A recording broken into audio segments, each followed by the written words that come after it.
You go into a grappling match with a calm demeanor. I wonder if he's just emulating that and just, emulating what he does in training. Because Yeah. everyone knows what you do in training is typically what you do in competition. So I wonder if that's why we see a different side of Val the Animal here.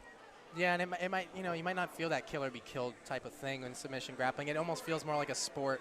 It's like, we call fighting a sport, but it's a fight. It's the most primal thing you can do, and I mean, it makes you emotional. Yeah, it looks like Val might be able to get that single leg there. No.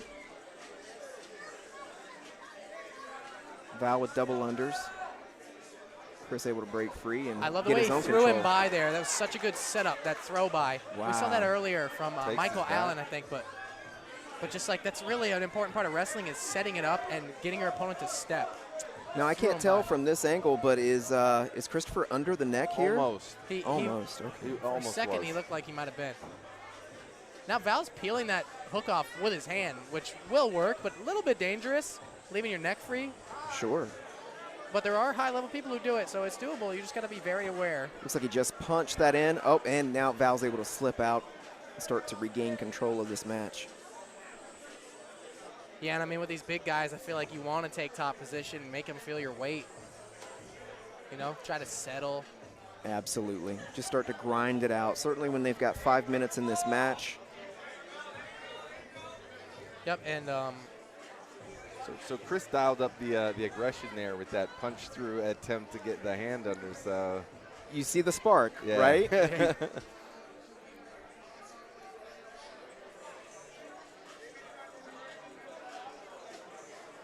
now, Val's got options. It's tough against the cage, though. I always say that. I always bring that up. It's just tough to figure out some really offensive moves against the cage. You can certainly maintain your pressure and make your opponent uncomfortable, but it's hard to know what to do there. Yeah, I mean, just as equally as it shuts down movement and mobility for the defender, the attacker, your options are starting to dwindle when you're worried about the sides of the octagon. Exactly. That's what I always think of.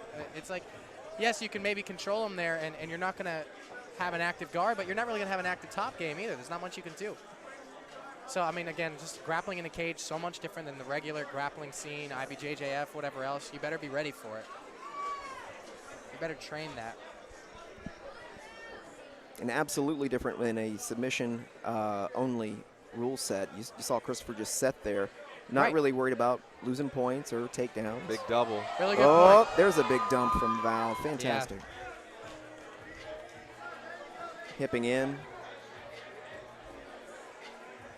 And those legs are tree trunks. So, I mean, getting in a bite is hard, too. Trying to set him up, trying to heel hook him, it's not going to be easy. Just all you ever hear anybody say that comes into contact with him is how strong he is. Yeah. Everywhere. But look at Christopher, though, man. He is maintaining his posture. He's able to play the game that he wants to play right now. I mean, granted, Val's got him against the cage, so he's holding his own. So you got to imagine that Christopher is no slouch. He's got to be as strong as Val. Take it easy. He's clearly a big man, well-trained. Well, this is interesting. Looks like the Fusion crew is coaching Val through a couple of things here. Interesting positions. And we kind of had that predicament there where he was trying to drape the leg, but it wasn't the leg the weight was on. Right. You want to get the guy down. You want to attack the leg his weight is on. And I think a lot of guys make that mistake. They have you pushed against the cage. They have you pressured. Oh, man. There's another high crotch. What a lift.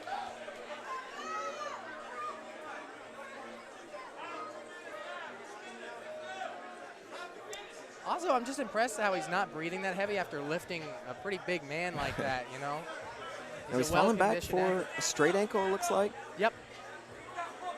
Now he's got to knock him over with his hips. He's got to try to get him more flat. With him standing over top of him, he's not going to get any kind of torque on this leg attack. So he needs to knock Chris down.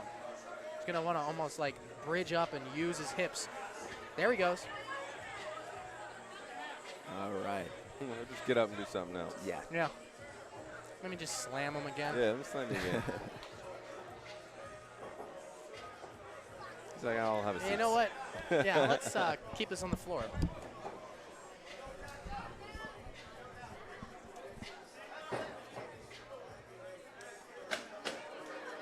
Got a minute left. Yep.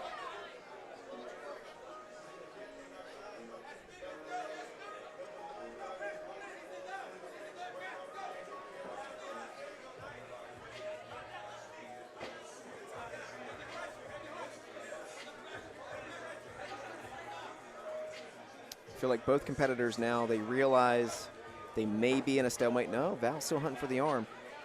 Maybe they're saving their energy for the overtime round. Yeah, based on the pace of the fight, I usually can tell. I feel like this is going to overtime. Not that they haven't attempted things, but they just seem to be pretty evenly matched in the ability to submit each other. Right. You don't want to overextend yourself. At the same time, you don't want to exhaust yourself, certainly if you're going into the overtime rule set. Exactly. There we go, 10 seconds. Yep.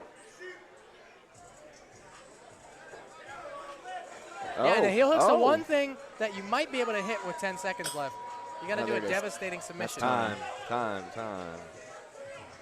We're a little behind, so we're like, what the hell is he doing? Yeah.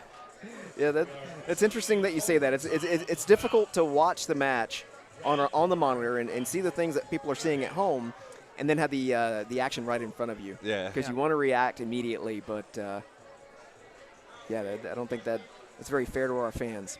Man, it's like I'm watching the game, but then someone else watching in the other room, and I'm like, oh man, they're a little ahead of me because they're freaking out. Someone gets a touchdown and you hear cheering from the other room. Exactly, and I'm like, I mean, I'm happy, but I got spoiled. All right, so we've got 90 seconds. Val's taking the back. Falls to the non-choking side. Looks like Christopher's trying to get his 2-on-1.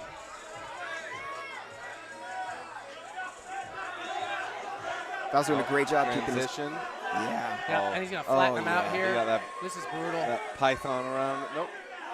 And, I mean, and this is great. Even if he can't finish him, it's just really hard to get out of this. Yeah. Now he actually currently has no hooks. That's true. So Chris might want to just try to rotate as hard as he can, try to give him mount.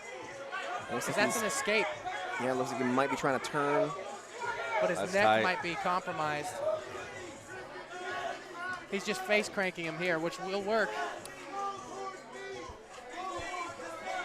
Oh. Hurting my neck. Face cranking. Yeah, I mean, Chris, just keep turning. He's out. He's out. That's it. There you go. And, you know, and it's not about who is the most dominant grappler in regulation. All this stuff is just who's going to escape, who's going to submit. And escapes are winning 8-3 right now. So maybe pick escape. And we haven't Chris seen... looks a little worse for wear. Yeah.